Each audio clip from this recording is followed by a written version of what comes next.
Hi, everyone. We've got two very smug Englishmen sitting here at the moment.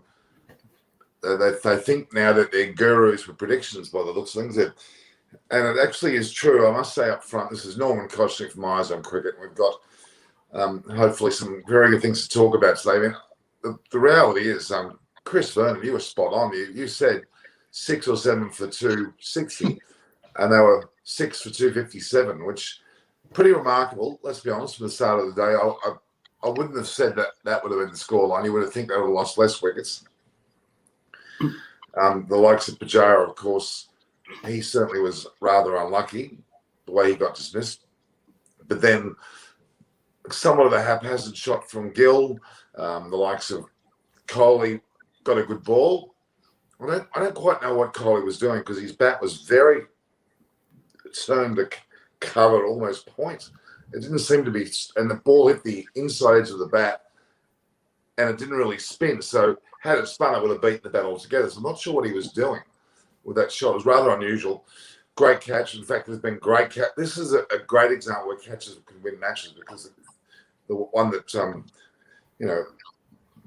no, first of all, it was the catch that Root took. That was amazing, wasn't it? Anyway, guys, welcome Chris Vernon and Simon Willis. They're both going to have plenty to say. We might have a 4-hour report here. 2 hours from each guy. I'll be falling asleep by the end of it. But I've had a good day, guys. As you probably know, I've actually got good old Barry Neisman. Now, do you know, he's an incredible guy. He's 82 and he's extremely with it. He's still coaching every Monday. He's going to come tomorrow. We've got both Jeff Thompson and Barry staying up tomorrow night. We might even have Doug Walters. They're all piling on Thursday. Our partner's not available. We've got a few people under the weather, actually. Got a few throat problems. And I shouldn't discount that, there are issues in the world. So I guess being COVID related, we're pretty much lucky that we've got people who are fit. All right. So we've got Reggie online now. I'm going to be very interactive with questions today. The reason why I did a report last night with a lady called Harini Rana. I don't know whether you got to see it. It was excellent. She had amazing questions asked of her. And she went through every single one. It was riveting because those are very good questions. All right. Well, again, we're looking at a guy called Reggie saying, how was your prediction, Norman? I think Chris was spot on again. I don't know whether the word again is necessary, but yeah, he was spot on.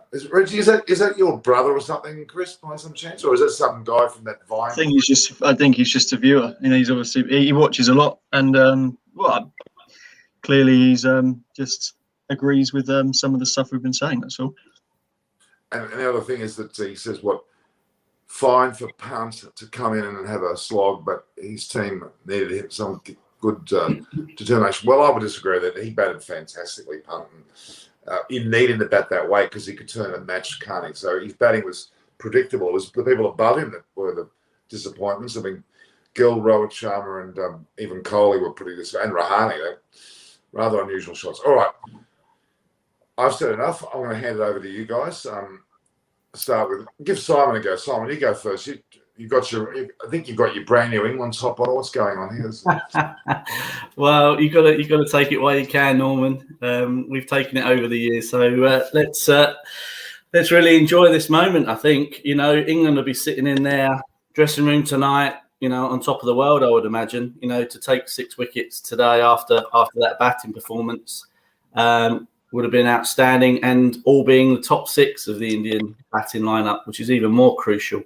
I think that the new ball is going to be or play an important role tomorrow. I can see the big man Archer running in, pushing off the advertising board and trying to rough these Indian batsmen up, and it'll be interesting to see how they approach it. Are they going to knuckle down? Or are they going to go the pant route and play a few shots? I think the interesting factor is the follow-on. What will England do? What's going to dictate their decision around the follow-on? Is it going to be the pitch? Is it going to be the physicality of the bowling unit? And how many overs realistically do they need if they don't enforce the follow-on to bowl India out in the last innings? So lots to look forward to. But a really good day for English cricket. It's intriguing. You would think the position that England are in, that they would be confident with whatever they do because they're in a great position. But there is an element of confusion, not confusion, an element of doubt whether to follow on or not. I personally think they should make India follow on. The reason being, Archer and the likes of Anderson probably won't be playing the next test. It looks like Broad's definitely going to come in.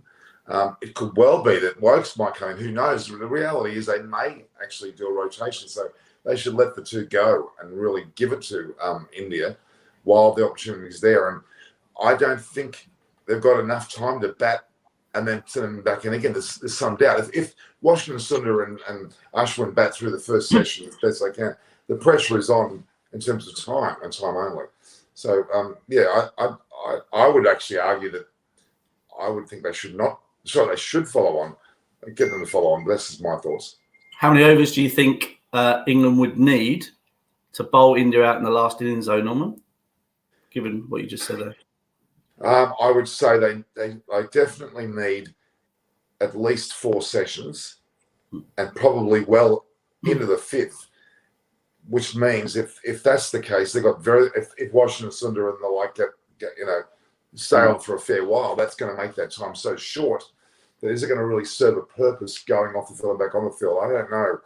I don't think it'll be long enough for them to really recover properly or have enough of a break. So I would argue at least 4, well into 5, which means there's only really 1.5 sessions for them to work out what they're going to do, because you would think that's where it's going to happen. We'll know by lunchtime what's going on. But so if they bowled India out in the first hour tomorrow, would you enforce the follow on, or would you bat from an England perspective? I would honestly I would go for the follow on, because you want to be decisive and gutsy about this. England have bowled well enough. They've shown that they can do it. And if they're going to rest 1 or 2 players, then let them go, because it's worth its while. Because I think there's a lot in the tank of Archer, for example. Anyway, he hasn't been over bowled whatsoever. I mean, Anderson, I'm not sure about, but I reckon they should go for it. I don't think India mentally are as confident as they should be in this match. Now they've shown it today.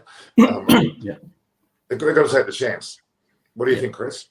Oh, I agree. I'm actually with Simon. I think that little things, I think that will be psychological warfare in Test cricket, isn't it? I think if we can bowl them out quickly and say we're going to go and bat for a session and tell Sharma and Bumrah to put the bowling boots on and go and bowl another 10, 15 overs, having been out there for 200 overs, I think that's another thing that they'll want to do. I think if we can get Bumrah and Sharma bowling as much as possible, and sort of, if they've got 3-day turnaround between tests, I think that's another big factor. I wonder what England's thought process would be team-wise if we win the test. I wonder if we win the test and it's a similar wicket, whether they would say we were going to rotate Archer and Anderson, maybe we'll just go with the same team. Maybe we'll try and see if we can nail them the second test while the chips are down. And I think Broad probably will come in, but I think they might take a view with Archer and say, geez, if we can take a draw or win out that second test, it's almost a series gone. We can't then lose a series, or it's hard to lose a series. So interesting. I mean, Archer plays the first 3 tests. Got to play him, because he's already shown on slow flat wickets he can change the game. It'll be Anderson and Broad that will be your rotation, and then depending on Stokes' fitness throughout the series, then they might bring Wokes in for that extra seam all-rounder option. But I can't see Jofra being rested in the second Test match. That is for sure. I agree with what you're saying, but either way, Archer should keep going at full pelt in this match, because he seems like he's a superior athlete at the best. He should be able to handle us. I'm really. You were saying this morning, Norman, you wouldn't have played him. You said this morning. You said pretty much the quote that he'll be found wanting, that his actually, pace won't be used. I've got to have my hair cut now. Look, he's not got bad IPL stats from the last tournament either, if I remember rightly. I thought, look, he was the difference in the beginning of the day, quite frankly. Without the 2 wickets he had taken, that may have been a very different story. They were significant wins. Even Rohit Sharma, he got out to a very good ball, let's be honest. It was a damn good ball. He looked incredibly good. Even in that short space time he was there, he looked like he was the goods. Gilshall, I can't quite work out what happened there, because it was a great catch to start with, but that was a rather loose-looking shot. But there's two aspects. Archer bowled really well. Best impressed me more than I expected him to do. But I think the best thing about England's day was the fielding, the catching. They were on point. Everything went to hand in an incredible way. If they dropped a few catches, it may have been a very significant change as well. You may have seen, and the luck of Pujara's wicket, that was lucky, but I mean, still they have to be taken, don't they, the catches. Root's catch was amazing. Anderson's catch was amazing. It's quite an incredible England. I'll tell you how I was very shocked at how well it went today, actually. As an opening bat, and I'd be interested to see what you think. I think that Sharma got a good ball, but do you think he sat there thinking, did I really need to play at it? Do you think he fished at it? You know, in England, you can leave those alone, whereas in India, on those sort of flatter wickets, you just want to get bat on ball, don't you? Like, yeah, my perception is obviously his record in India is amazing, but you don't come across Archer every day of the week. So the key thing about Archer is his bounce. You know, he has got pace, but it's the bounce as well. And if you analyse the dismissal, it was a good ball, but was he behind the line of the ball would be a question I had. You know, he tended to play the ball beside himself. And when you play the ball beside yourself, you make the decision based on the point of release of the bowler. Whereas if you saw Gill play, he got in behind the ball and could leave the ball at the last minute when it was coming at that height. So I think that was a crucial factor. Decent areas, asked him the question, but I don't think Sharma was really behind the ball to play that accordingly. Or was he good enough to get the edge as well? Possibly. I mean, you have to remember, look, I'm not trying to overstate Rohit Sharma. Everybody seems to get on his back when he doesn't score a big score. The guy is a class act, and that edge was a classic edge, and a lot of openers would have missed it altogether, let's be honest. I think there's an element of that to it. But look, hats off to him. I mean, Dom Bess, were you a little bit shocked with your performance today? Let's be honest with you. The way that he got his 4 wickets, were you expecting that? He just seems to have, and he did it in Sri Lanka, he just seems to have a knack of taking wickets. And I don't think he bowled, I think he bowled okay today. And I mean, I don't know what Simon thinks, but he did in Sri Lanka. I think in his interview he said, I took 5 and I bowled rubbish. He just seems to, and you know, I've played with him, and Simon, you've played with people that you get guys that bowl 10 overs for nothing, and then some guy comes on and just gets first ball, gets hit down deep mid wicket, or you know, it's some guys just have a knack of. And Sam Curran had that sort of role. That's seen as a bit of a golden arm as well. But he's getting better every game he plays, and you know, taking wicket of Virat Kohli quite early on and didn't get hit about is only going to do him some good, especially in this series. Yeah, the biggest thing with Bess is that he's a competitive animal. You know, he would have loved to have been bowling at those guys today, even though it might not have been coming out 100%. He would have kept going, and he got his reward with the ball that got Kohli. You know, it was beautiful length, just enough turn on it, and like you said, Kohli was just trying to knock it into cover, and he caught the inside edge. So you know, he hangs in there. You know, even through the tough times, he hangs in there and he gets his reward. You know, and that's you can't knock him for that. No. He's still a very young spinner. He's an emerging spinner, and the exciting thing is, where will he be at the age of 27, 28 if he's taking wickets like he is now? Yeah, he's definitely a confidence bowler, that's for sure.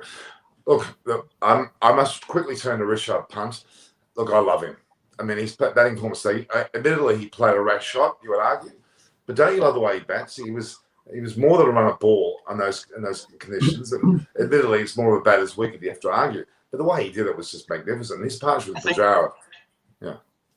I think that Rishabh Pant, while he's scoring runs, is great, and people can turn around and say, "Oh, he got 90, it's brilliant." If he goes in, and I think 2 of the 6s he hit early on cleared the deep mid wicket fielder by 1 metre or 2 metres.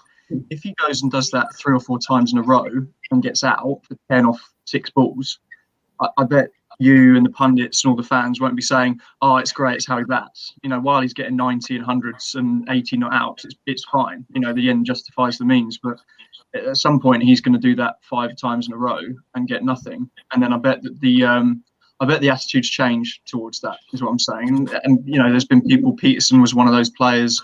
You know, reverse. If Rory Burns hits that reverse sweep for 4, everyone says what a great shot, but because he executed it poorly, it's a rubbish shot. You know, it's one of those things. And Pant's great, but you just sort of sit there think on 90 odd when there was a bit of a partnership there. Do you have to just keep trying to whack it? And I know he got a quick 90 on it. It's great, but at the end of the day, India is still nearly 400 runs behind going into day 4 of a test. And I just think that while he's doing well and it's coming off and he's in form, it's great. But as soon as he gets 0, 10 and 6 doing it, I think the attitudes change quite quickly.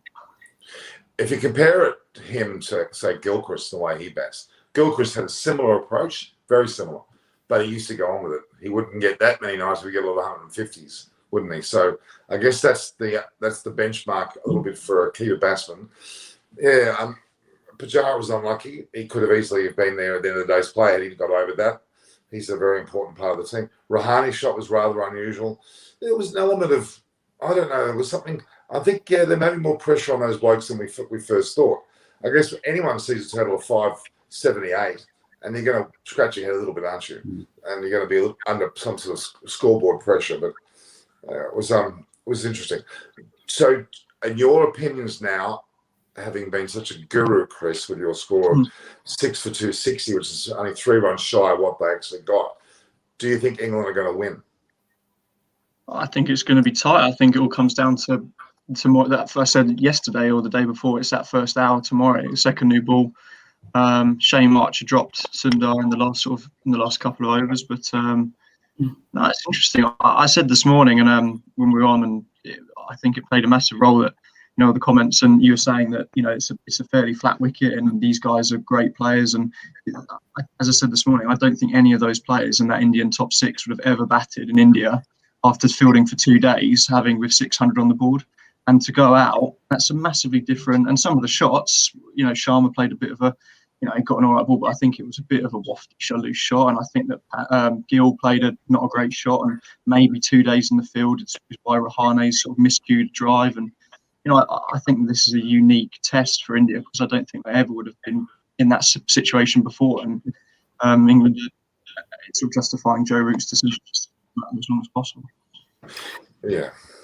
Pressure does funny things, doesn't it? And like you say, with nearly 600 on the board, that's a lot of batting, to claw back. So, but things have gone for England at the moment, but there will be a period in the game, I'm sure, where India have some time, and knowing the management team with England, they'll be saying, look, it's been a fantastic 3 days. Let's just keep our eyes on the ball here. Keep doing the processes that we believe in, and there will be a period where India are on top. Because they are a world-class side. But hang in there, the wicket's deteriorating, the ball will reverse, and chances will come. And when they come along, let's make sure we're ready to take them. So I think there's a lot of cricket to be played yet. I think that's a great point you brought up, which I can even relate to the Australia-India series. You talked about being ahead in various sessions of the day. I think that the record there, this particular match is something like 6-2 or 6 or 7-2, which is clearly England's way. In the first tests between Australia and India in Australia, India were literally ahead in about 7 or 8 of the sessions to 1. But that one session is when they rule out for 36. And they lost that match, which was against the grain of the way the match goes. And I think that shows an element of how good India were in Australia. This time around, that they're not on that same edge. I think there's a lot to be said about that. And it shouldn't happen. It won't happen. But if India had a really good session or two, things could turn. But I think this game is more towards England than that other test was. So anyway, I'm super impressed with the way that I'm particularly impressed with Bess. I mean, clearly Jofra Archer bowled really well, especially taking the early 2 wickets. Anderson, what do you think of Anderson today? He bowled quite well, I thought, in the morning. He kept it pretty tight and allowed, he bowled quite well and quite tight, which allowed Archer to sort of be able to run in full steam and be able. I think Archer went for 6 and over in his first spell. He got 2 wickets. Yeah. I don't think Jimmy is ever going to be taking 7 for 40 and cleaning out top orders, but his role in that side, which I think India missed, is that just has to keep it tight with the team. But and Broad will be similar. Broad will bowl a little bit different. He'll bowl more cutters and sort of roll his fingers across, which is what Archer did a lot today. Looking forward to that second test. And say if England win or get a good draw here, if Joe Root can win that toss and bat those Indian heads could go if they're sat there thinking, geez, we might have to do another 2 days in the field here. That could be a big impact on the series going forward. If India win the toss and they could quite easily rack up 650, then I think the toss in that second test is going to be quite a big impact on this series. Is it interesting though the tactic that England used, as you say, Chris? With the new ball, they actually didn't try and swing it that much. They went straight into cutters. Archer was bowling lots of leg cutters, so they obviously think the pitch is deteriorating, and there were signs when they were doing that the pitch was showing dust. So maybe that was a little bit of Gill's dismissal, because he did look like he was a little bit early on the shot. I know he hits the ball a little bit out in front of himself, but I thought that was cute tactics from England, if I'm honest. It might be that England just decide if they can bowl them out before lunch. They might want to bat, because if they can bat and maybe straddle a session, have half an hour before lunch and half an hour after lunch, they get to put the heavy roll on it twice. It might be in between innings, and then at an interval, they can really try and make the most of it. Leach, disappointed he didn't get his wicket. I mean, he just got panted. He got Rishabh panted, didn't he? I think that he's probably as important as Bess in this series, turning it away. And I think that he's quite a tough character. I think it would have been, Simon touched on earlier, that it was mentally a big moment for him in probably his career here. But I think that, he's been ill, he's had illnesses, he got through Headingley. I think he's quite a resolute character. And I think hopefully we can see him take some wickets tomorrow and hopefully win us a test match with Bess. What about Leach? He was overshadowed by Bess. He got hit for quite a few when Punt was going for it. You would argue he didn't have a great maintenance so far. Leach has been fairly ordinary in his bowling. It's been a bit of turn there late in the day, but I don't think his bowling was that good today. Oh, it's just tough. He got Rishabh Pant, just whacked him. I mean, did he bowl awfully to Rishabh Pant? Rishabh Pant just ran down the wicket and hit out the ground. I mean, it's difficult to know how well he bowled. He looked like towards the end of the day, like he had some good rhythm. But I think it's just one of those freakish hours in cricket where, it could have been anyone. It could have been Bess. It could have been Cody to Bess, and Bess could have gone for 80 and 8 overs. It's hard to make a judgment, I think, based on that alone. You're not too hard on him. No, I think he's. We'll see. I mean, he's got a big role to play, so he needs There's to. an element of perspective here, because obviously left arm spinner bowling to left hand batter, a lot easier with the ball coming into you. Leach will be judged on when he's bowling to the right handers. Really, that's when he's got to make an impact. And I'm not sure how many balls he really bowled to the right hander in his spell, because it seemed like Pant was facing him quite regularly. So second innings is where Leach will be saying, right, now is my time to step up and do my job for the team. So I don't think we should be too harsh on him. Pant played well, he got a little bit lucky, but second innings is where Leach will want to make a difference. Okay, let's just assume both Washington and Ashwin bat at least an hour into the first session, and they're all out just before lunch. You're going to put England back in the bat and then declare when? Maybe just after tea. I would certainly, if we bowl them out before lunch, I think they'll bat for a session and just try and get another 100, 150, get some overs in the bowlers, get Bumrah back out there. Selection-wise, it's a big decision for India in that next test. Are they going to play two seamers and play Sharma and Bumrah again after bowling maybe 50 overs each in a test match? It's a big call. And I know that Siraj is bigged up and is talked about. The guy's only played 2 tests. It's not like you're calling up a Stuart Broad. So they've got a big decision. They're not calling back in a Mohammad Shami or, I think you're going to see some interesting decisions from India for the next test. And if England, any advantage England can gain by getting them back out there to bowl, they're going to be stiff. They're probably not going to want to, the last thing Bumrah and Ishant Sharma are going to want to do after 2 days in the field is their batters to go and get bowled out in just over a day and go and have to bowl again. They're going to be fuming, because I've done it. I think Wilco as a coach, when we played some games in a 2-day game where it happened to us. So, they're not going to be happy with their batters. Go out and have to bowl again. They're not happy at all. All right, that all sounds logical. I just it's a time thing, and I think they do need more than a day to get India out. They're not 100 overs. 100 overs for me. If they've got 100 overs, they've got a good chance. So if they've got a lead of 250, go in, bat normally before before lunch, hopefully, and then middle session you can dictate how quickly you want to go. Don't forget you got Stokes and Butler up your sleeve, and they can take a game away from the opposition very quickly. 400 in 4 sessions. It's almost dangling the carrot a little bit, isn't it? Yeah, I mean, I can remember the time he opened up with was it Butler and Stokes in the World Cup final. A different code, I suppose. Different ranges, but that was a similar sort of scenario, didn't they? They threw those two in. I was obviously there. Were you guys actually in the ground on that day watching it? No, I wasn't. I was at Loughborough that day. I was actually there. I think it was a great day. Yeah, but it was hard to work out who was winning them, who won that match, because it was just all happening in front of your eyes. You saw you saw England go crazy. What happened? It didn't quite seem to work out. It was incredible live. Obviously the crowd knew what was going on. All right.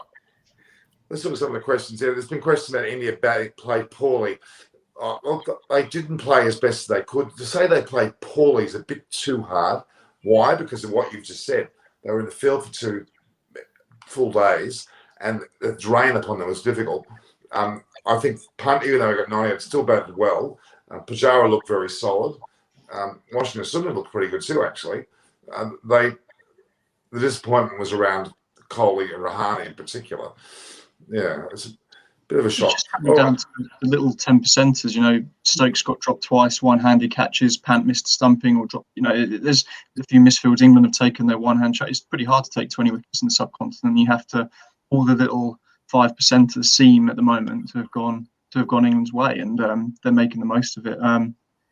It's going to be an interesting day, and I hope that England just keep going for it, because I think if they can win the test, it certainly puts the cat amongst the pigeons in regard to the series, because then it puts a massive pressure. I think India would then have to win the last 3 tests to qualify for the World Test Championship. And I think if India have to go out chasing it, then I think it brings England into it. I think it brings them into it more if they have to change the way they'll play, try and force a result. So let's get it right. So 578 is the score that England scored. India are 6 for 257. So effectively, they're still well over 300 runs in front. 321. Yeah. So 321. The reality is that's an incredibly strong position. So forgetting all the scenarios, you firmly believe England are going to win. Is that your out-and-out thought?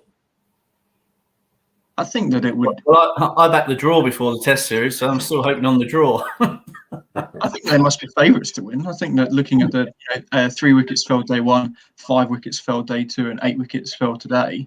If 8 wickets fall tomorrow, that means that India are going to be potentially 3 or 4 down at the close, maybe with 300 to win. And if they are 3 down at the close, that means that 2 of the top 4 have gone. You're back England to take 7 wickets on that wicket on the last day. So India are going to have to pull something out the bag or bat well tomorrow to be able to do that. But it's interesting to see in the comments at what point do some of the people watching this stream come around and say that maybe England have played well, not well, India have been rubbish, and they'll turn it around, because England seem just to be playing good cricket. Not many good questions out there at the moment. Well, we've got people generally talking about the match being drawn. It's one of the comments which are there. The fact that there's only 2 days left, the limited time around, certainly weather won't come into play. It really is the follow-on's the question. What about the follow-on? Was it 121 to avoid the follow-on? Is that the score they need to get?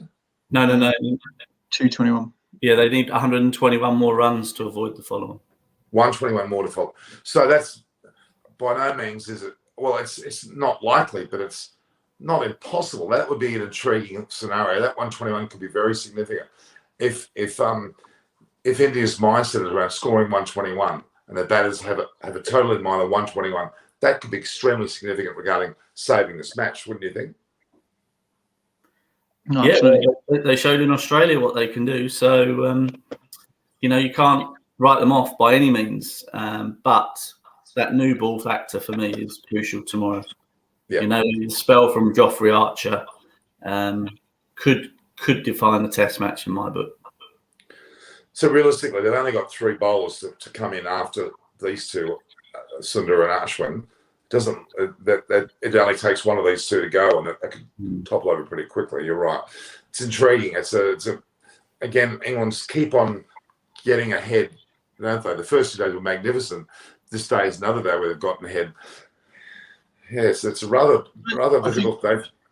A lot of people questioning Joe Root and England are batting slowly. I think if you sat down with Joe Root and Chris Silverwood at the toss and said, at the end of day 3, where do you want this test match to be? I reckon if you'd have said this current scores, they would have said, we'll take that. Thank you very much. They said that would be absolutely perfect. 100%. Bat for 2 days, 6 down on day 3. I think to be fair, Chris Silverwood deserves a lot of credit along with Root here, because when he came into the job, Test cricket was not, from a batting perspective, not going too well. And he's gone out there and said, right, this is the mode of cricket we're going to play. We're going to score big first innings runs, and we're going to pick the players that we believe can do that. They fluctuated for a while, even opening with Jason Roy in Test cricket, which I thought was a very bold move at one stage. So I think, Chris Silverwood and Joe Root deserve massive credit here, because as soon as we've posted 400 in the first innings, we've got great chances of winning test matches, and even against what I said at the start, the best team in the world at the moment. What about the toss? Let's just surmise that India won the toss. What situation do you think we'd be in now had that happened? Well, it's ifs and buts, a bit of nuts, but you're probably similar. I think the first 2 days are the best time for that to bat. I mean, I don't know how England would have bowled, but Simon's right. I think the batting was, and Trevor Bayliss, I think, was a very much an aggressive and type. And I think it's probably fair to say that over the last 4 or 5 years that our bowling has dug us out of series, especially at home. You've had probably the best crop of fast bowling that England have, in terms of depth, ever had.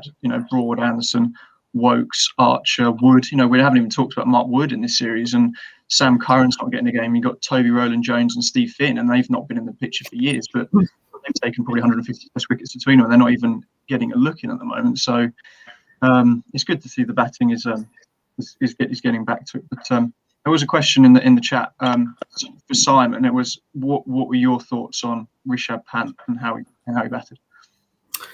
Yeah, well, for me, Pant is a very exciting talent, but he's young. He is young, and we have to accept that he is going to make mistakes. I would be encouraging to play to his strengths, which I believe the Indians are doing. He's batting in a position where he should have that freedom. But I'm sure in time he'll look back, and I think he's already learned from some of his mistakes at Test cricket, because he was even more free when he first started off. But looking back, he might say, next time I'm in that situation, I might do it differently. And that's all part of the young player's development, is to get these experiences, allow them to play, and let them learn and, shape their cricket going forward. So for me, I keep playing to his strengths, but keep learning at the same time. Do you think that the end, because he's doing well, that it's easier to say, well, that's how he plays? I think that if he'd skied 1 on 10 today at 80 for 4, I don't think fans or Virat Kohli might have been very happy. And if he does it in the second innings and gets out, I think while he's scoring loads of runs, I think it's fine, isn't it? I think that it's very easy to sit back and say that. But I think that when he's going to have a lean patch. You can't. I don't believe you can consistently do that. He's also been in the 90s 3 times now in his Test career.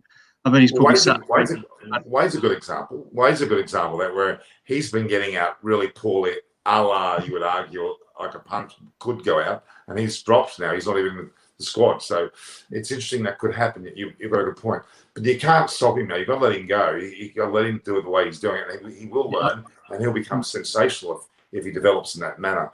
I think the best players always learn. The sustainable international players will always learn. Look at how Root's evolved his game against spin. He's gone back, he's looked at stuff, and he's made changes. So, as I say, he's young, he will make mistakes, but he's a match winner. And you don't get too many match winners. So you can't stunt their growth. You've got to try and enhance it rather than stop it. Great points.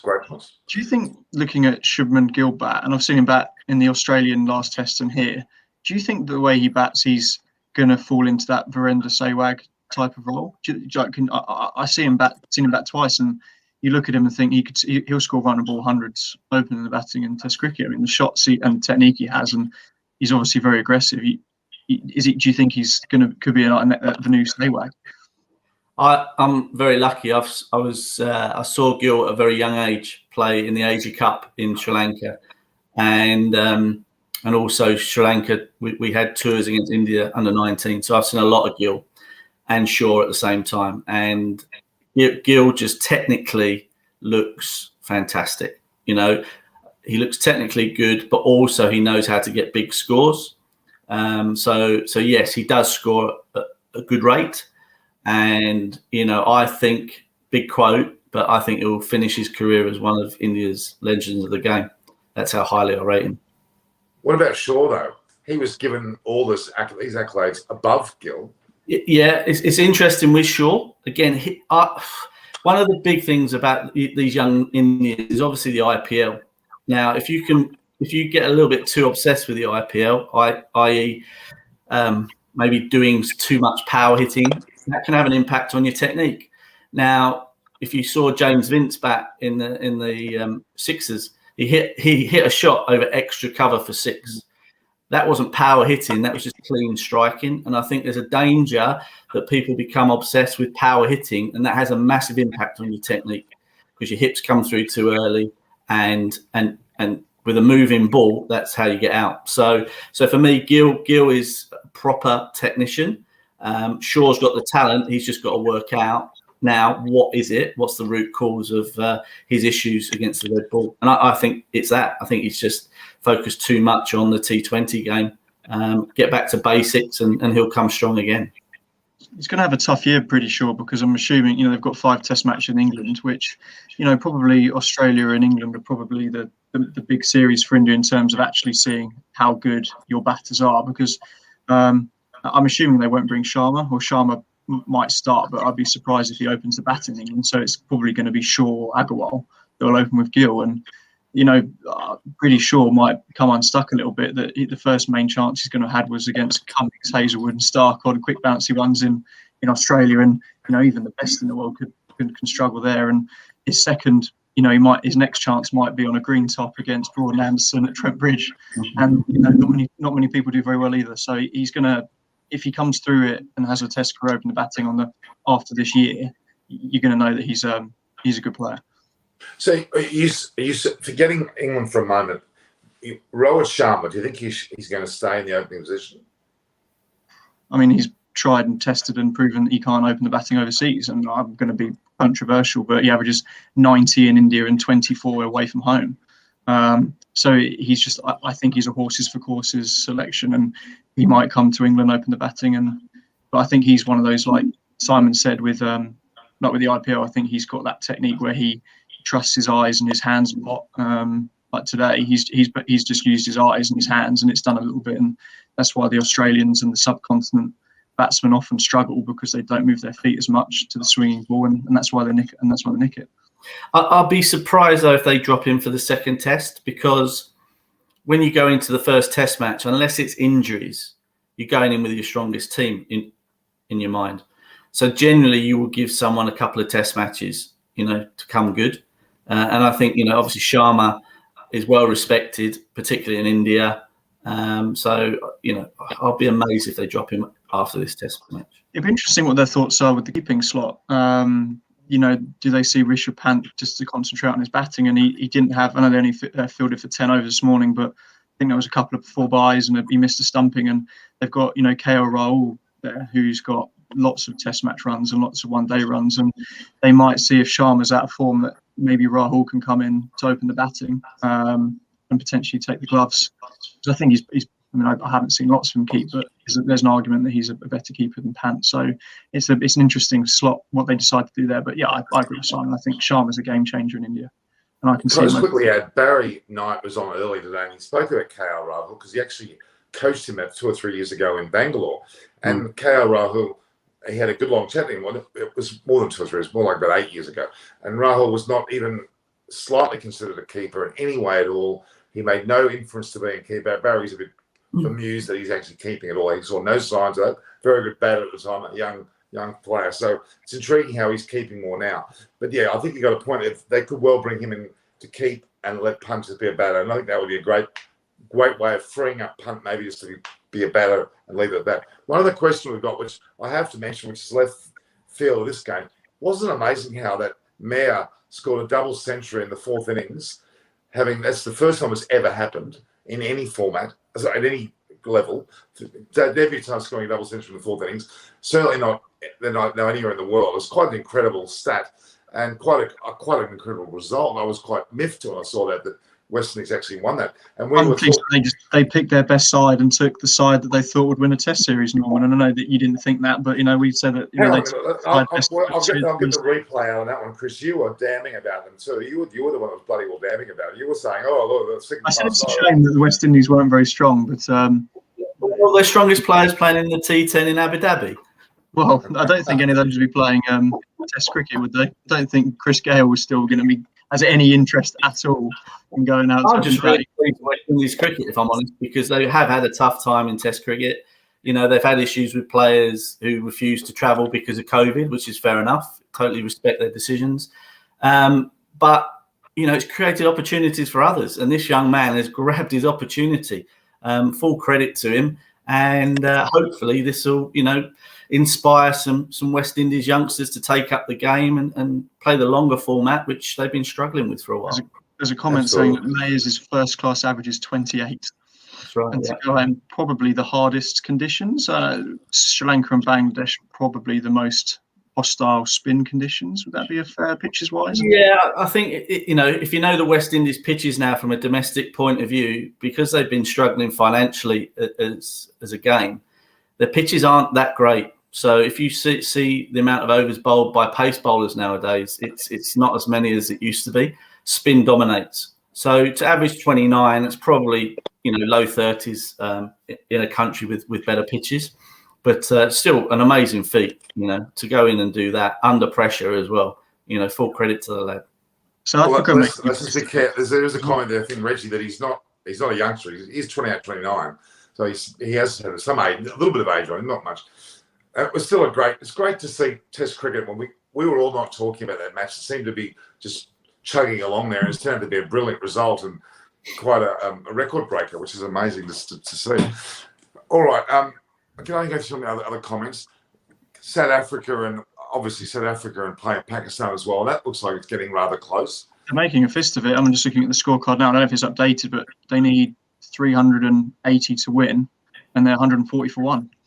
Wow. So I don't think they can win it, but as I said, scoreboard pressure is weird. They've got some experienced blokes to come in. They've got Faf, they've got Quinton de Kock, and cricket's a funny game, as being proven today as much as any time. Oh, that's right, Quinton de Kock, the opening batter that you've got in the world side. Is that right? Number 7.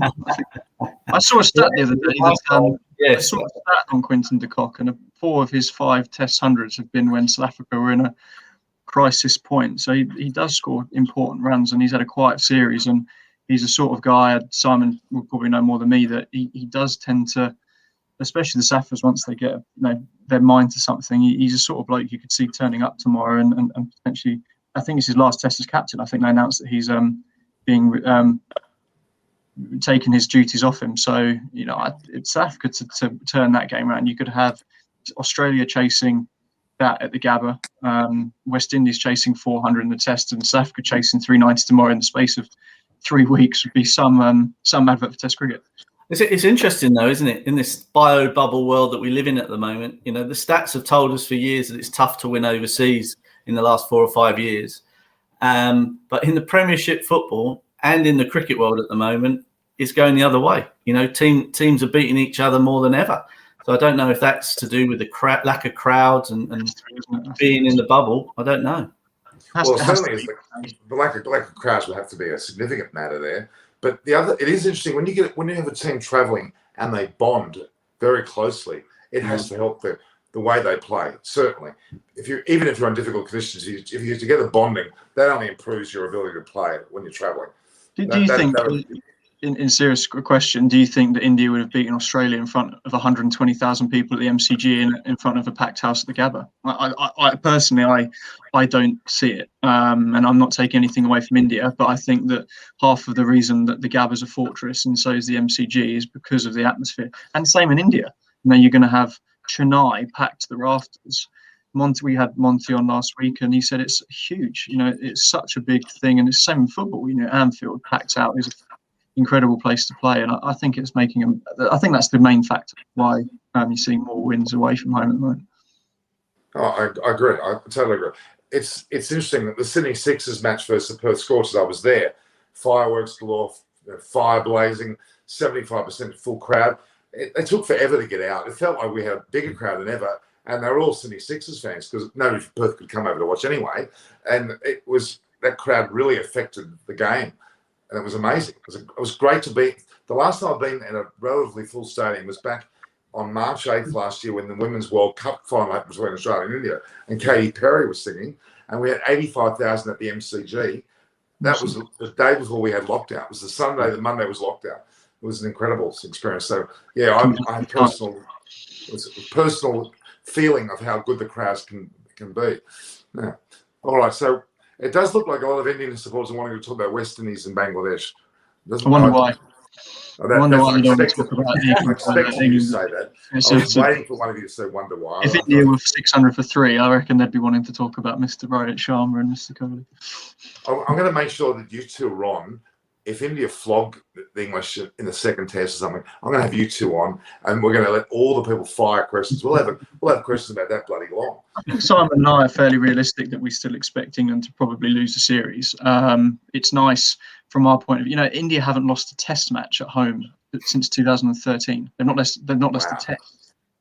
So if England can go out there and win a Test match, it's huge. They've got one of the biggest years ever, probably, in terms of volume for cricket. It's interesting. I was actually thinking today with the IPL, and I know monetary wise they obviously want it to be in India, but it's interesting that India, with the 2020 World Cup in India this year, that they're really keen to have the tournament in India. They're going to let all the best cricketers in the world in 2020 World Cups come and play for 6 weeks on those pitches and then fly back in 2 months later to play for their countries. It's almost like a net session before the World Cup, isn't it? You think that they might have tried to maybe put it in Dubai to have some kind of advantage for the Indian team, but it's obviously it's a financial decision. That's obvious, but I don't think your Maxwells, your Smiths, your Stokes, your Butlers, your Archers are going to be too unhappy with 6 weeks playing on Indian wickets before World Cup. No, it's very true. We've got some more questions here. Let's have a look. People they're wanting to talk about, well, again, because of Root's form over the last two or three Test matches, the ratings of where they're at. We talked about that team of the world team. Now you were a bit more favourable for Root, but it wasn't as much certainty about Root in that side. Now there must be, surely. I think my view was that Root in Asia is always, Williamson's overseas record isn't as good, and I think the thing with Root is that although his conversion rate wasn't great, he still was probably more consistent at scoring 50s and 60s than probably any of the other guys. It's just those guys, when they got in, they went on and got big. But Root's obviously, I think he's got 20 Test hundreds and 10 of those hundreds over 150.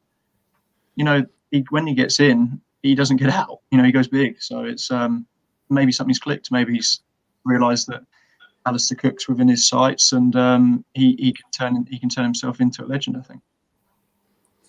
Oh, there's one person there, Deep Barrett, saying, by the way, thank you, Australia, for the slang word POMs. Oh, I appreciate that. Yeah.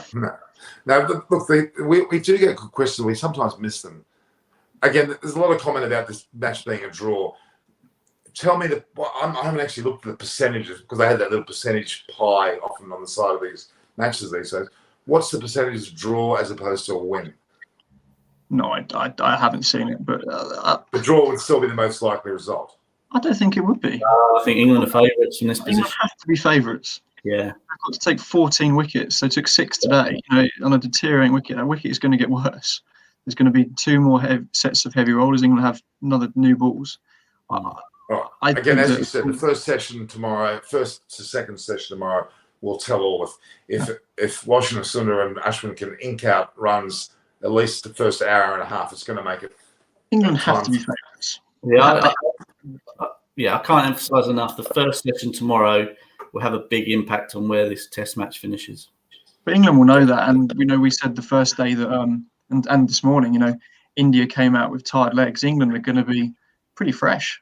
They've had 2 days off with their feet up, and they've bowled for 2/3 of a day today. They're going to be fired up. They've got a new ball in 5 overs. It's going to be a lot tougher for India than it was potentially for England after a day in the dirt. So you're going to see a lot of what this Indian side is made of, I think, in the next couple of days. I must say, Bruce, use of the bowlers say was particularly good. I thought he did it very well, don't you think? He did put the fast bowlers on for short spells. He brought the spinners on quite early, I thought, but it worked, especially with Bess. Least not so much. Stokes didn't bowl that much, did he, really? Maybe we could have got a few more overs out of him. I think he'll use Root sparingly. I think we'll use him to break a partnership, 3-4 over spell, and he'll attack with Archer. Anderson will be the workhorse from a point of view of, being the glue from a seam bowling point of view. And then that allow the spinners to do their magic in the middle. So I think he'll captain really well today. Particularly, Leach was going through a hard time, and as soon as the new batter came in at the end, he brought him straight back on. That shows the player confidence that he still believes in him, when he could have just left him off for the rest of the day. So no, I thought Root did a really good job today. Actually, there's a lot of deep discussion going on between Root and Anderson for large parts of the day, I noticed. And obviously, Root relies on Anderson's thoughts around the bowling lineup and when they go in. Then that was clear, and he would be judging it by that. And Archer's just seems to be very clear thought the way he plays. He doesn't make a decision; he just does what he's told to do, and he just runs it and bowls. And it is a fantastic foil. Archer's got someone really close in his corner as well out there. I don't know if anyone's picked up on that, but John Lewis, who's actually is the under-19 coach at the moment. He's been going around with the England side because he looked after Archer when Archer first came over to England and played at Sussex. Yeah, Jofra actually lived with John Lewis. So, John and him will be having plenty of discussions and chats. And I know that helps Joffrey a lot. And that's really important. To get his mind clear, because that's what you want him to be. Clear of thought, just go out and do what he has to do and think about nothing else. Okay, got out for a golden duck, didn't he? That's irrelevant in the scheme of things. Can he bat? He can. He's a capable batter. Yeah, we haven't seen it at Test level yet, but he's a capable batter. Yeah. I think that India will take a lot from England's side selection. I think today, and it won't be spoken about at all, Ben Stokes bowled 8 or 9 overs quite slightly, and it takes that pressure off Anderson and Archer. They can stay so fresh and come back firing. And I think India will probably hold their hands up and say that they got their team wrong. I honestly do. I think that if Siraj had been in there, and you can take Sundar out or left armour out, it keeps it tight, and spinners can leak runs, as seen in both innings really. But Stokes and they'll use Stokes sparingly as well, because he's had injury problems, and it's how much pressure has that taken off. Jimmy Anderson's 36, he's not getting any younger, but him and Archer probably bowled 5 overs less each today because Stokes is there. And Stokes can win you a game with the ball as well. But I think that India will look at that and think that they might have got their team wrong, looking at their Stokes' impact on that bowling attack. I must say, England, generally, all the players look extremely fit. Anderson looks fit. Jofra Archer is naturally fit. They look fit. Well, they won't get selected if they're not, Norman. There's minimum fitness standards for all players now for selection. So, it's a big incentive. If you want to be in the team, you've got to hit certain benchmarks. And full credit to Anderson to still be churning out the miles, not only on the pitch but in the gym as well. It just shows what can be done.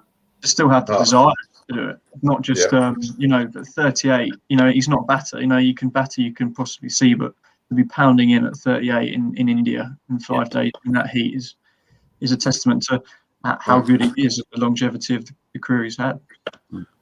Just a question about, I think, from a fellow called Sivagami Nagapan. He said it would be interesting to see whether they would go for anything less than 400. That means would England set a target of less than 400. No, I don't think there'll be any danger of them. They lost to INDvsENG 390 when Tendulkar got it. Was that 2008, 2009? They'll bat if they bat. They'll bat India out the game so they can have the attacking fields for as long as possible. That's the bottom line. So I think it's 100 overs, which is 4 sessions, huh? I think England will look at it as an overs that they need to bowl, not runs. Does that make sense? They're obviously not going to leave like 250, but I think they'll want 2 new balls. I think they'll say if we have 100 at 9,500 overs, we get 2 bites of that new ball. Archer, and we can tailor it. If we need 3 or 4 wickets with that second new ball, we can have Archer steaming in, and we've got every chance. Yeah, agreed. All right. Last question we'll take. Again, the comments are always about Siraj and Kuldeep. They're very common. So would Siraj and Kuldeep replace, well, at least Nadeem and perhaps Sundar? I think Sundar should stay because his batting already at this point in time is extremely crucial. So I'd prefer to keep him in. That's my thoughts. I think I said it before the Test match. I would have had the third seam in Panya because he's the all-rounder, and Yadav would have been my other spinner instead of Nadeem. I read somewhere that Pandya might not be fit to bowl.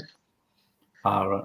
That's still the issue. I haven't seen it, but that's what, because I know one of Kohli's sort of sidekicks, isn't he? They're good friends. So I thought that I read somewhere that Pandya might not be 100% fit to bowl, and if that's the case, then that's probably the.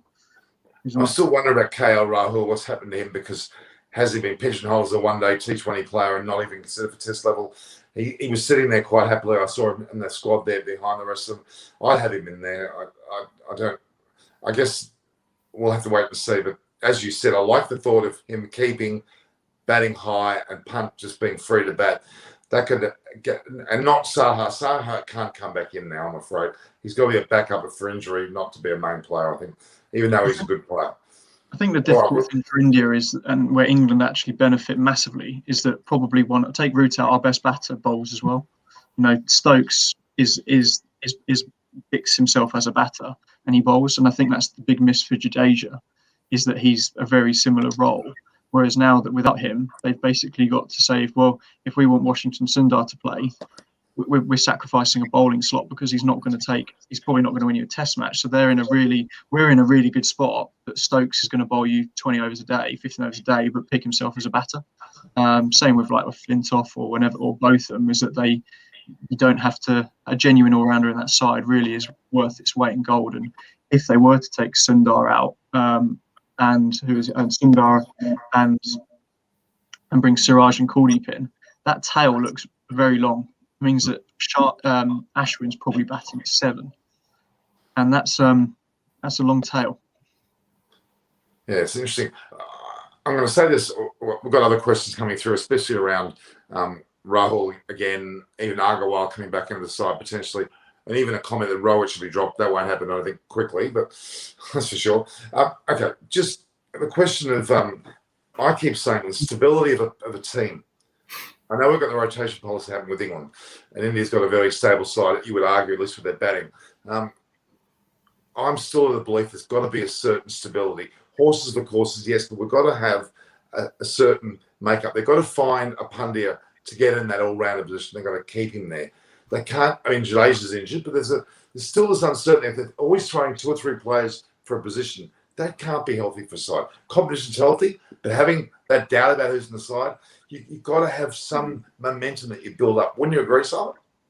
Yeah, totally. Any successful team will have some kind of spine to their side. The key roles, the bookends, as I call them. Your opening batters, your opening fast bowlers, and your spinners that are going to be playing in all conditions. So for me, I agree. I think maybe some of the luxury that India have had of the depth of their batting.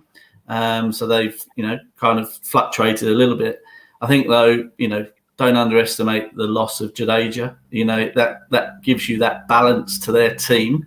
And, I think this Test match has shown how much. So it's going to be a challenge for them to kind of find out what way to go. Whether they go 3 seamers, 2 spinners, or the way they've gone this Test match, it does leave them light from a batting point of view, particularly with the type of players they've got in the top 6, which are generally other than Pujara attacking run scorers. It's interesting if they bring Pandya back in and say Pant at 6, Pandya at 7, they both just tee off. Hmm. You know, if they're 100 for 4, you've got two guys that are pretty much one-day cricketers in test match suits, aren't they? They're not. And it's interesting that I think there was a comment earlier that Joss Buttler is. And Pant might go that way. You know, Joss Buttler came into that test side as a whacker and a hitter, and he's gradually reined in a little bit, and he's now much more of a. It'd be interesting to see if Rishabh Pant over the years mellows a bit and sort of thinks, well, instead of getting 60 or 70 or 50 balls, you know, Simon used to tell it when we were kids. You know, you got 30 or 40, well done. But people say, how many hundreds you got? What do people remember in your Test career? Alistair Cook, Sachin Tendulkar got 50 hundreds, 100 hundreds, Callis 45 hundreds. It's not where you got 28 50s and a few good 40s. It's how many hundreds has that batter got? But then he's 80 odd in the 4th Test in the Gabba. Will remember forever. Oh, absolutely. But in 20 years' time, they'll just look at his stats and say, "Oh, he got 8 90s and 3 Test hundreds," and you know he might be sat there going, "Caught 15 Test hundreds would be nice," or so. Yeah, I think the Indian Test side in the next will be really, really interesting because either way, it's going to be a gamble. Because if they want to bring Kuldeep in, he's a gamble because he's not going to be. He's going to leak runs. He's going to go for runs because that's the nature of a wrist spinner. And England are going to be very confident. And I think they'll be aggressive. I think they'll try and target. If he comes in, they'll target him and say, "Well, we're going to do what we did to the other guys and see how much faith Kohli has in him if he goes 10 overs for 50." Now, just quickly on punts. To me, you're right about what you're saying about him. I can see your point, Chris, and even Simon. The reality is, I think he's going to mature and work that out and go from 80s, 90s to 150s. I think there's something about him that I'm undeniably saying is great. I really do think that. Yeah, I'm with you, Norman. I think he just needs the right people around him and the right guidance and the right advice. And I'm sure, you know, people like Ravi Shastri and that will be doing that, Rahul Dravid, whoever.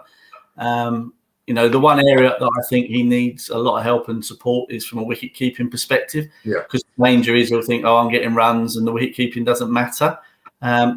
You know, that's happened a little bit to Dick Weller in Sri Lanka. You know, they're better than they're showing. You know, that Pant with some work could become, you know, excellent behind the stumps. It's funny you mentioned Dick Weller, Norris Dick Weller. I've known him since he was 14. He played against, it's quite a long story. Did you realise that he was almost going to come to Australia? His parents were pleading with me back at that age to bring him to Australia. I said, no, you stay in Sri Lanka, and he ended up playing for Sri Lanka. The thing is, though, Norris Dick Weller is such a great batsman, could well open for Sri Lanka, couldn't he? He has that capability. He scored, some 15 or so 50s and hasn't not cracked a century. If he gets a couple of those through, he could be anything as well. It's very much like a punt in a lot of ways as well. The similarities are certainly there. All right, guys, we've gone well over an hour, by the way. I'm sure you were hoping to be here for 3 hours, but I'm afraid that may be a bit too long. Although we haven't lost viewers. There's Reggie's still here. I can see him. VJ's still here. We've got quite a few people still here. I want to thank both you, Simon and Chris. You've been fantastic yet again. Admittedly, England are bloody winning, so I mean, you're going to be a bit more keen to talk now. If England were all out for 100 and suffering, you probably might have gone home after 5 minutes. You may have had a plane to catch or something. So thanks, guys. I really appreciate it. We've got tomorrow. Tomorrow is going to be great. We're going to have a blockbuster people tomorrow night. Good old Jeff Thompson, Barry Knight together. Dougie Wolves might throw himself in. I'm even trying to get Merv. I want to have a really big panel on the last day. The last couple of days, I want to throw them all in. We've got a few females that we have normally that are a bit under the weather. So we'll bring them into place. So we'll have a couple of big blockbuster nights. And tomorrow morning, Chris, as long as you're not grumpy, we might have you back at 3 in the morning. I'll wake up on the right side of the bed knowing that England are going to win a test match in India. Do I get to do another prediction in the morning? Is that what you're suggesting I have to think about? I don't want to even hear your bloody predictions because you were so right today. I can't handle. Yours were close. You said Archer's rubbish and won't do anything, and India will be. I didn't say Archer was rubbish. Get me that bloody. Wind it back. You said his pace and bounce will be ineffective in India because of the wicket, and they'll back it. All right, it's only the first test, guys. Calm down. We've got to make the most of it. We're going to be sat in a couple of weeks when we're 50 all out.